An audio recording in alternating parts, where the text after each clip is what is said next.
आज मैं उस फेज़ में जी रहा हूँ जहाँ पे मैं 3 कंपनियाँ एक साथ मैनेज कर रहा हूँ। मेरे पास बहुत अच्छी टीम है, मेरे पास बहुत अच्छे लोग हैं काम करने वाले।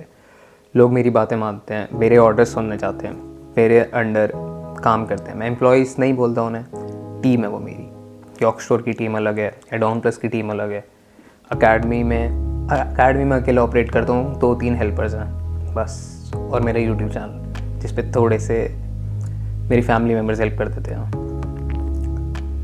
अब इस फेज़ में मैं आज हूँ जहाँ पे मैं लोगों को मोटिवेट कर रहा हूँ, मैं लोगों को समझा रहा हूँ। लोग मेरी ओपिनियन जानना चाहते हैं, लोग मेरे से सलाह लेते हैं, मेरे से सलाह लेते हैं, मेरे से।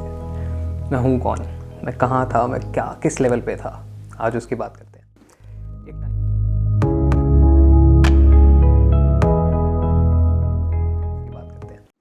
एक टाइम होता था जब मैं 10वीं में था। वो होता नहीं था एक टाइम था। तो उस टाइम पे क्या था ना, वो फेज़ था 10th क्लास का, जो फेज़ मैं उस टाइम पे अपनी दुनिया का सबसे गंदा फेज़ मानता था। मेरे को लगता था कि वो फेज़ था जहाँ पे मैं नियर टू सुसाइड था, कि मतलब मर जाते हैं, सही है, मर जाना ज़्यादा बेटर है। वो फेज़ था, और उस फेज़ में से निकलना बहुत मुश्किल था, लिटरली बहुत मुश्किल था। वो मेरा डिप्रेशन था। अब उसको मैं डिप्रेशन नहीं बोलना चाहता, क्योंकि मैंने देखा है उन लोगों को जो असली में डिप्रेशन में होते हैं। मैंने देखा है, मैं उनके साथ रहा हूँ, उठा हूँ, बैठा हूँ।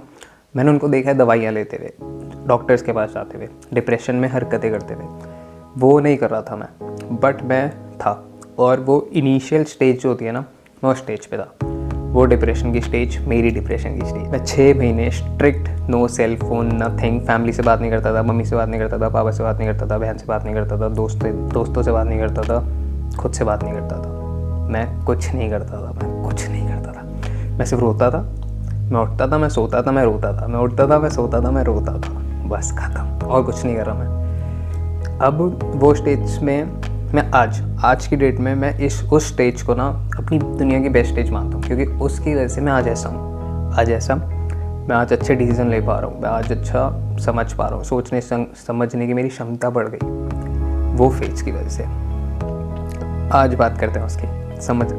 मैं समझाता हूँ कि उसमें से निकल के कैसे ये सब हासिल हो सकता है। शायद आपको ये मदद कर दे, शायद आपको वहाँ, अगर आप उस स्टेज में भी हैं तो आपको पता चलेगा कि कैसे निकला जाता है। और कोई फार्मूला नहीं बता रहा, मैं सिर्फ अपनी स्टोरी बता रहा हूँ। फिगर आउट आपको करना है, क्योंकि आप समझदार हो। और अगर आप नहीं फिगर आउट कर सकते तो कर लोगे। मैं साथ देने के लिए हूँ, हो जाएगा, मैंने भी किया है। तो चलो समझते हैं 10th क्लास से। 10th क्लास में मेरा रूटीन देखो। पहले 10 रूटीन से पहले ना समझते हैं मैं कैसा था। मैं था एकदम प्ले बॉय, समझ रहे हो, play boy, literally play boy. पढ़ाई में अच्छा नहीं था, बट ऐसा था कि मैं फेल मतलब मेरे FA1 में फेल, मेरे FA2 में फेल, मेरे हाफ ईयरली में फेल। उसके बाद मेरी सितंबर के एग्ज़ाम तक फट जाती थी। उसके बाद फिर मैं उसके बाद पास और फिर फाइनल में पास। ऐसे करके मैं सारी क्लासेस पास कर लेता था, तो सब सही चल रहा था, ठीक है। तो 9th क्लास तक सब अच्छा था। उसके बाद 10th आती है, 10th में चीज़ें ख़राब हो जाती है। अब मैं भी ख़राब हो जाता हूँ। बट उस टाइम पे साइमल्टेनियसली ना मैंने एक पेज बना रखा था, लव फॉर एवर। वो फेज़ में मैं बड़ा ही डिप्रेसिंग, मतलब वो फेज़ डिप्रेसिंग था ना, तो मैं अपने पास नेगेटिव एनर्जी ऑब्जर्व करता था। मैं बहुत ज़्यादा पॉजिटिव चीज़ों को इग्नोर कर देता था। मेरे को शायद खुशी मिलती थी उस डिप्रेशन में डिप्रेस होके। मेरे को और दुख वाले गाने सुनने होते थे, मेरे को और ऐसी चीज़ें पढ़नी होती थी जो मेरे को और दुख दे रही हैं। तो मैं अगर कुछ मिलता तो मैं स्क्रीन पर डालता हूँ, तो और दुख दे रही है मेरे को, ऐसी चीज़ें मेरे को मिलती थी। अब वो वाला टाइम निकलता गया, मेरा वो पेज चलता गया। वो था एक टाइम जब मैं कर रहा था ये सारा कुछ, जब शायद शाहरुख खान के भी 100K नहीं थे, उसके भी कम थे सब्सक्राइबर। और उस टाइम पे मेरे पेज के 8K पहुंच गए थे। मतलब मैंने इंस्टाग्राम पे 8K अचीव किया था उस टाइम पे, जो कि आज की डेट के हिसाब से ना 80K तक तो है। तो उस टाइम पे मेरे को वो फेम आ गया था, लोग मेरे को जान भी रहे थे, पहचान भी रहे थे, और लोग मेरे से मिलना भी चाह रहे थे। और मैं था साला डिप्रेशन में, मेरे को तो मिलना ही नहीं था किसी से। तो कुछ टाइम था, मैं इसकी स्टोरी बताता हूँ आपको कि इसका क्या हुआ ना। मैं उस टाइम में फ़ुटबॉल खेल रहा था, मैंने स्कूल की फ़ुटबॉल टीम ज्वाइन की थी, और हमारी एक रन फॉर रियो रेस हुई थी, रन फॉर रियो, जहाँ मैंने वहाँ पे फर्स्ट टाइम मैंने उनको देखा था, मोदी जी को। तो वो रन फॉर रियो के लिए मैं गया था। 100 मीटर की रेस, 100 मीटर की थी या 100 पता नहीं, मेरे को कुछ थी, बढ़िया रेस थी, मैं देख के बता दूंगा। तो मैं रेस के लिए गया था और वहाँ पे ना मैं था, अब मैंने नई नई स्कूल की टीम ज्वाइन की थी, फुटबॉल टीम, और हमारे फुटबॉलर्स ही थे स्कूल में जो तेज़ भागते थे या फिर स्टैमिना था जिनमें, तो वो लेके चले गए हमें। अब मैं वहाँ पे गया हूँ, तो अब डीपीएस मतलब बहुत सारे स्कूल आए हुए थे क्योंकि बहुत बड़ा इवेंट था, अब प्राइम मिनिस्टर आ रहे हैं तो बहुत बड़ा इवेंट होना ही है, तो बहुत सारे स्कूल के बच्चे आए हुए थे। और वहाँ पे मेरे को कुछ लड़कियों ने ना पहचान लिया कि यार ये तो लव फॉर एवर वाला है। नाम नहीं पता था मेरे को किसी को मेरा, कि वरुण है या कोई भी, पर उन्होंने पहचान लिया ये तो लव फॉर एवर वाला। और उस टाइम पे ना मैं नई नई टीम ज्वाइन की थी, तो जो सीनियर्स थे ना वो रैक करते थे कि अबे चल पानी की बोतल ले आ, ये लिया। हालांकि मैं लड़ता था, मैं नहीं ला रहा, ये नहीं ला रहा, तो बॉयकॉट सा हो जाता था। पर मैं बॉयकॉट रहना पसंद था क्योंकि मैं डिप्रेशन में था, तो माँ की तुम्हारी हट, मेरे को नहीं आता तुम्हारे साथ, मेरा ये सीन होता था। तो अब वहाँ पे ना उस दिन के बाद से वो लव फॉर एवर की वजह से मेरे को फर्स्ट टाइम ना इंटरेक्शन मिला, मेरे को ऑडियंस ने पहचाना। और वहाँ से ना 5-6 लड़कियाँ आ गई। और हमारे स्कूल ना स्ट्रिक्ट था, मतलब नो सेल फोन्स टाइप था कि स्कूल में सेल फोन्स लेके नहीं आने, पॉलिसी है, ये है वो है, जो भी उनका होता है। तो वहाँ से ना लड़कियों ने मेरे को पहचान लिया और उन्होंने ना मेरे साथ फ़ोटो खींची। उन्होंने आके कहा कि, और लड़कियाँ अच्छी थी, मतलब अच्छी थी ठीक है, तो उन्होंने आके ना फ़ोटोज़ खींची। और वो सारे टीम मेंबर जो सीनियर थे और जो जूनियर भी थे, मतलब अपने क्लास के और जो बड़ी क्लास के, वो सारे हिल गए कि ये क्या हो रहा है, इसके साथ फ़ोटो क्यों खिंचा रहे लोग।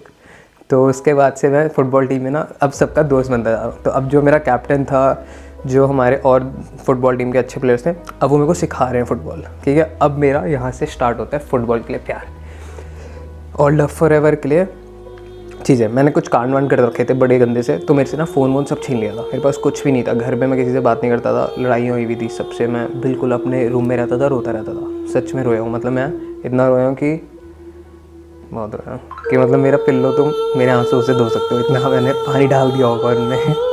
तो वो सारी चीज़ें, चलो वो तो वो सारी चीज़ें हम बात करेंगे जब हमारे पास ऑडियंस आ जाएगी ना, जब वो ऑडियंस जानना चाहिए, जब वो कहेगी कमेंट में 1000 लोग कमेंट करेंगे ना, जब हमें जाननी है वो स्टोरी, तब आएगी वो स्टोरी, ठीक है। तो अब ये क्लिक हो गया, क्या कहते हैं इसको, कॉल टू एक्शन हो गया अब आपके लिए। आप कमेंट करो फिर बताऊँगा मैं। Selfish selfish selfish. चलो अब सारी चीज़ें अब यहाँ तक आ गई कि अब मेरे को अब ना थोड़ा जल्दी जल्दी समझो क्योंकि वीडियो लंबी हो जाती है। तो अब मेरे को लोग पसंद कर रहे हैं, ऑडियंस जो ऑडियंस है वो पहचान रही है, तो अब मेरे को फेम मिलने स्टार्ट हो गई है। मेरे पास फ़ोन नहीं है तो मैं ऑपरेट कैसे करूं, तो अब मैं ऑपरेट करता हूँ घर से चुरा के, मतलब मम्मी का फ़ोन मैंने खुद इंस्टाग्राम लॉगिन कर लिया। मेरे को स्ट्रिक्टली फ़ोन यूज़ नहीं करने दे रहा था कोई भी, तो मेरे को बिल्कुल दूर रखा हुआ था सारी चीज़ों से। वाईफाई के पासवर्ड बदल रखे थे, बता भी नहीं रखे थे, सब होम अरेस्ट। तो मेरे को था कि वो कह रहे थे जो मर्जी कर दुनिया में फ़ोन नहीं चलाने देंगे देखो, क्योंकि अब ईगो पे बात आ गई है, उनके भी और मेरे भी। तो मैं भी कि चला के तो मैं रहूँगा, और उनके कि तू चला के दिखा। तो मैं चला रहा था, फिर भी मैं उनके रूम में जाता था, उनके रूम से वो अपना उनकी अटैची जो फ़ोन निकालता था अपना, मेरे को पता था कहाँ रखते हैं इनको, कहाँ याद है छुपानी चीज़ें। वीडियो में बोलना नहीं चाहिए, बट मेरे ही अटैची में डाल देते ये लोग, मेरा फ़ोन छुपा देते, ठीक है। तो अब बता दिया, तो आप बता दिया। तो वहाँ पे फ़ोन होता था, तो मैं निकालता था अपना इंस्टा, वो डालता था इंस्टाग्राम पे अपना लव फॉर एवर का पोस्ट डालता था। अभी पेज नहीं मिलेगा, अभी पेज मैंने उड़ा दिया, अब वो पेज है ही नहीं कहीं पे भी। तो और उसके स्क्रीनशॉट्स होंगे, मैं वो डालता हूँ, ठीक है। तो अगर मिले तो वो वाली चीज़ हो रही थी। अब आपको समझ आ गया मेरे पास ऑडियंस है, मेरे को लोग पसंद कर रहे हैं। अब फुटबॉल टीम में ना मेरे को हो रहा, अब लोग मेरे को चाह रहे हैं कि फ़ुटबॉल टीम में अच्छे से करें। फुटबॉल मेरे को जॉइन इसलिए कराया था पेरेंट्स ने कि स्टड्स वर्ड दिला देते, मतलब महंगे स्टड्स। मैं अभी कुछ मांग लूँ ना कि यार ये दिला दो वो दिलाओ, चल बे चल कर ले जो करना है। पर उस टाइम में ना मतलब थोड़ा सा उनको दिख रहा था कि बच्चा मूड ऑफ है, ये है तो सगे पेरेंट्स ही, चाहे वो कितनी आएगी, पर तो दिला दिया उन्होंने ना, महंगे वाले स्टड्स दिला दिए, मेसी वाले, और बढ़िया पूरी जर्सी दिला दी, काफ़ी खर्चा करा दिया। तो हमें फ़ुटबॉल फिर खेलना पड़ा। तो अब फुटबॉल में ना मेरे को इंटरेस्ट आ गया। अब ये हो गया कि वो डिप्रेसिंग वाले पीरियड से ना, पहले मैं रो रहा था, अब मैं सो रहा था, क्योंकि मेरे को जल्दी नींद आ जाती कि मैं बिल्कुल थका हुआ होता था। अब यहाँ से चीज़ को समझना, मैं सबकॉन्शियसली मैं चाह नहीं रहा ये सब करना, मेरे को करना नहीं है, पर मैं कर रहा हूँ क्योंकि मेरे को रोना भी नहीं है और मैं थक रहा हूँ।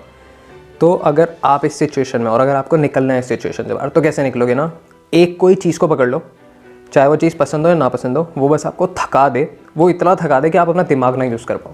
क्योंकि आपका दिमाग जो है ना, वो आपको उस चीज़ के पास लेके जाएगा, वो नेगेटिव चीज़ के पास खींचेगा। वो अगर सपोज़ वो नेगेटिव चीज़ है, आपको सुसाइड करना है, तो आप इंटरनेट पे वही सारी चीज़ों को अट्रैक्ट कर रहे हो, आप अपने आसपास वही सारी चीज़ों को अट्रैक्ट कर रहे हो जो आपको सुसाइड की तरफ लेके जा रही है। या अगर आपको अपनी नस काटनी है तो आपको वही सारी चीज़ें दिख रही हैं, हर जगह वही समझ आ रहा है, होता ही है। ये सब कुछ मैंने एक्सपीरियंस किया 6 महीने तक। 6 महीने तक मेरे पास अंदर डैम सुसाइडल थॉट्स थे और मैं बहुत ज़्यादा सुसाइडल। बट ना अब यहाँ से चीज़ रिलीज़ भी होनी चाहिए, तो मेरी रिलीज़ हो रही थी उस पेज के थ्रू। मैं पेज के थ्रू बहुत नेगेटिविटी आउट कर रहा था, बहुत नेगेटिविटी आउट करता था। मेरे पेज पे जो कोट्स होते थे वो होते थे बिल्कुल बिल्कुल कैसे समझाऊँ, जानलेवा। मतलब कोई पढ़ के जो पॉजिटिव बंदा भी हो ना वो भी कहे मैं भी जा रहा हूँ, मैं भी मरूँगा आज, आज तो मरना है भाई, लाइक करके मरने जा रहा हूँ, ऐसे कोट्स थे वो। तो ये सारी चीज़ें थी। अब तो पर वो पेज में मैं अच्छी चीज़ें भी डाल देता था कभी कभी, तो क्योंकि मैं फुटबॉल भी खेल रहा था तो पॉजिटिविटी आ रही थी, बैलेंस आउट हो रहा था। तो वो स्टार्टिंग के 6 महीने, मतलब 10th के बाद के 2 महीने ख़राब, उसके बाद के वो 6 महीने सही चल रहे हैं। अब वो ज़्यादा सही चल रहे हैं, अब मेरा रूटीन बन रहा है, तो अब वो रोना धोना बंद हो रहा है, अब मैं आ रहा हूँ फॉर्म में। अब सबकॉन्शियसली मेरी बॉडी अच्छी हो रही है, मेरी फिजिक अच्छी हो रही है, क्योंकि मैं फुटबॉल खेल रहा हूँ। मैं फुटबॉल से पहले बहुत ज़्यादा वर्कआउट कराता था कोच, तो मैं बहुत ज़्यादा फिजिक अच्छी हो रही है। अब उसके बाद फिजिक अच्छी हो रही है, अब मेरा हो रहा है एब्स आ गए, तो मेरे एब्स आ गए, तो मतलब लड़कियों के बीच तो the play boy is back. तो फिर मतलब मैं ठीक समझ लो। अब तो ऐसी ऐसी चीज़ें हो रही थी। उसके बाद क्या हुआ कि मैंने ये हुआ, पर मैं डायरेक्शनलेस हो गया था, मैं पढ़ाई से हट गया था, फुटबॉल में घुस गया था, मैंने पढ़ना था नहीं। मेरा रूटीन पता क्या था, अब आपको पता चल गया कि मैं कैसा था, क्या हुआ मेरे साथ जो भी है। अब रूटीन जो था, मैं सुबह 4 बजे उठ रहा हूँ, 4:30 उठ रहा हूँ, 5 तक उठ रहा हूँ और मैं सीधा उठते ही जा रहा हूँ। मैं खेल रहा हूँ, खेल के वापस आ रहा हूँ, उसके बाद मैं स्कूल जा रहा हूँ, मैं फिर खेल रहा हूँ। मतलब सुबह सुबह मैं अपने जो कॉलोनी वाले होते हैं, जो बड़े बड़े भैया वगैरह होते थे उस टाइम पे, वो आ जाते थे सुबह सुबह, जिनको ऑफिस जाना होता था, तो वो खेलते थे सुबह सुबह पाक आके, तो मैं उनके साथ फुटबॉल खेलता था। फिर मैं 5 बजे से 7 बजे तक खेलता था, 7 बजे वापस आया, नहा धोया, फ्रेश हुआ, 8 बजे स्कूल पास में था, स्कूटी उठाई, स्कूल 1 घंटे के अंदर अंदर ये स्कूल जाके फिर प्रैक्टिस जर्सी में चला जाता था। स्कूल जाके भी प्रैक्टिस होती थी, 8 बजे से लेके हमारी फर्स्ट पीरियड तक होती थी या सेकंड थर्ड पीरियड तक होती थी, क्योंकि मैचेस होते थे।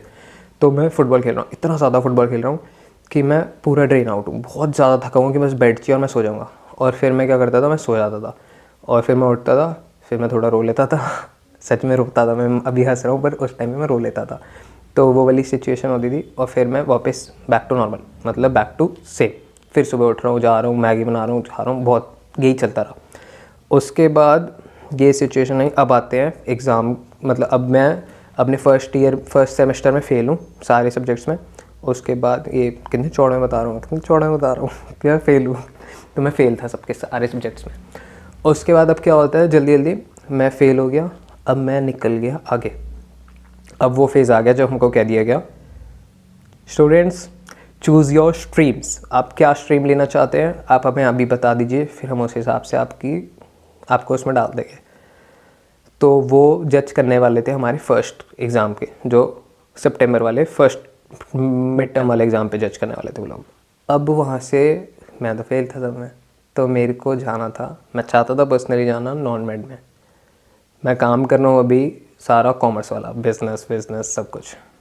मैं गया कहाँ मैं, मेरे को लिटरली ना, मैं गया वहाँ पे, मैंने कहा नॉन मेड तो बोलने की हिम्मत नहीं हुई।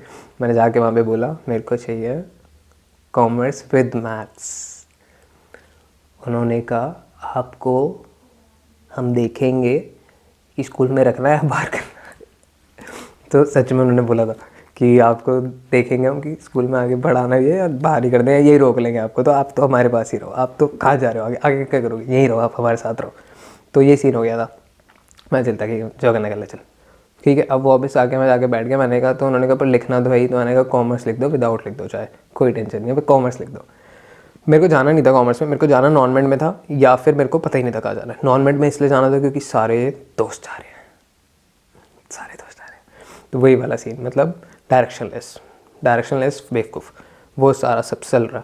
अब वहाँ से ये सिचुएशन हो गई। एक ना बहुत बेकार फेज़ मैंने उस टाइम पे देखा, जब मैं बैठा हुआ हूँ और वहाँ पे ना मेरे दोस्त सारे लड़के लड़कियाँ सब डिस्कस कर रहे हैं कि हमें करना क्या आगे। किसी को पायलट बनना है, किसी को फैशन डिज़ाइनिंग करनी है, किसी को डॉक्टर बनना है, किसी को कुछ करना है। और वो सारे ना एकदम फोकस्ड गोल के साथ, कॉलेजेस भी पता मेरे को उस टाइम पे दिल्ली में कॉलेजेस कौन से होते हैं कुछ नहीं पता था, कोर्सेज कौन से होते हैं, BBA MBA क्या होता है, ये सब कुछ नहीं पता था, बैचलर्स क्या होता है, मास्टर्स क्या होता है, मेरे को लिटरली कुछ नहीं पता था। मेरे को नहीं पता था 12th के बाद क्या होता है, मेरे को बस पता था कॉलेज होता है, मेरे को नहीं पता था कॉलेज में क्या होता है। मेरे को लगा था जैसे अभी 8वीं के बाद 9वीं में भेज देते हैं, ऐसे ही 12वीं के बाद सीधा कॉलेज में भेज देंगे। मेरे को नहीं पता था कुछ सिलेक्ट भी करना है, ये भी करना है, वो भी करना है। मेरे को स्ट्रीम का तब नहीं पता था, मेरे को स्ट्रीम के बाद में पता चला उसमें 10th के मिड के बाद कि अच्छा ये भी होता है, 3 स्ट्रीम में हमें फेंक दिया जाएगा अलग अलग अलग अलग। मेरे को तो लगा यही दोस्त रहेंगे ज़िंदगी भर, ऐसा भी हो जाएगा। तो चलो रियलिटी हिट्स हो गई थी। अब मेरे को वहाँ से गिल्ट आना स्टार्ट हो गया कि भाई तूने कर दी है गड़बड़, तू अब मरेगा बुरी तरह। यहाँ से आगे कंटिन्यू करते हैं नेक्स्ट वीडियो में। और अब तक आपने जो भी ये सुना, ये अब एक पूरी प्लेलिस्ट आने वाली है, पूरी सीरीज़ आने वाली है द VN शो की। अगर ये वीडियो पसंद आ रही है, अगर ये सीरीज़ पसंद आने वाली है आपको, अगर ये VN शो आपको पसंद आता है तो प्लीज़ लाइक करें, प्लीज़ सब्सक्राइब करें और प्लीज़ कमेंट करें। 1000 कमेंट तो चाहिए ही चाहिए हमें। 1000 तो सब्सक्राइबर ही नहीं है अभी। चलो जो भी है देखी जाएगी, कॉफ़ी तो पी नहीं।